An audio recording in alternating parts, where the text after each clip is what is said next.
हरे कृष्णा हरिओम तत्सत। और पूरा ब्रह्मांड ही भगवान ही है, श्री कृष्णा जी। और दिल्ली इस्कॉन के लिए जो हमारे शंकराचार्य बाबा महाराज सब है, या और अन्य कोई व्यक्ति जो है, तो सब बोल रहे थे विदेशी कल्चर है, लेकिन नहीं, हमारे भारत में जो विदेशी कल्चर आ गए हैं, तो इस्कॉन वाले सब अपने भारतीय धोती कुर्ता पहन करके वो फीलिंग लाना चाहते हैं जब हम पहले थे, और बहुत स्वच्छ साफ सुथरा, और भगवान का इतना ज़्यादा सेवा, लाड और दुलार, बात मत पूछो। हमारे नाना जी ऐसे ही करते थे। और जो जगन्नाथ महाप्रभु, वही है गौरनीता भगवान। और भगवान कहीं जाते नहीं हैं, शरीर सचमुच का छोड़ देते हैं, लेकिन उनका आत्मा जहाँ लोग रहते हैं, परिवार में भी जो कोई गुजर जाते हैं, तो दूसरे में उनका आत्मा शिफ्ट कर देते हैं भगवान, जो उसके घर को चलाए। और सचमुच का ऐसा ही होता है।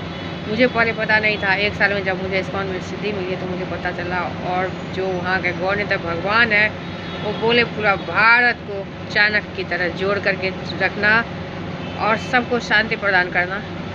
और जब तक मैं आ पाऊँ सबके सामने में, क्योंकि भगवान का है, और मैं अकेली लेडीज क्या कर सकती हूँ। और मैं रोती गई थी दिल्ली इस्कॉन, और खो गई मैं इस्कॉन में जाकर। मुझे लगा भगवान है।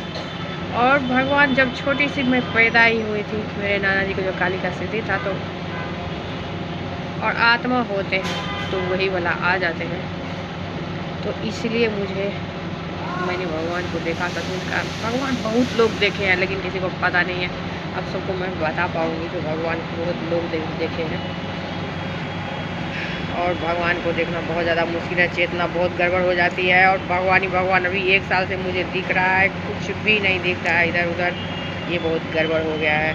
और आप लोग भी जरूर जाना। इस्कॉन हमारे भारतीय है, इस्कॉन भारतीय से भी ज़्यादा मुझे मिथिला का नज़र आते हैं। वही चेष्टा पाठ स्वच्छ सब कुछ, पूजा पाठ नियम से 1 मिनट लेट भी नहीं, तो बहुत अच्छा लगता है। हमारे यहाँ अनंत चतुर्दशी भी आने वाले हैं, तो सब लोग मनाएंगे। और इस्कॉन में थोड़ा पंचोपचार पूजा नहीं होता है, तो वो भी भगवान बोले हैं बहुत जल्दी शुरू होने वाला है। और सब आदमी मिल करके रहिए, और ऐसे एक दूसरे पर कीचड़ नहीं उछालना है। और इस्कॉन हमारे भारतीय ही है, विदेशी नहीं है। विदेश में जा करके अपना कल्चर बांटे हैं प्रभुपाद जी ने, और उनमें भी उनको हार्ट अटैक आया था 3 बार। भगवान शिफ्ट हो जाते हैं जगन्नाथ महाप्रभु, तब जाकर इतना कुछ किए हैं। और हमारे बात पगड़ी मत समझना। और ये 1 साल में मुझे पता चला है बहुत कुछ, जो भागवत गीता है वो 100% ही सही है। और हमारे सारे वेद भगवान ही लिख के जाते हैं, और कोई नहीं। हरे कृष्णा, उन्हीं के चेतना से हम लोग चलते हैं।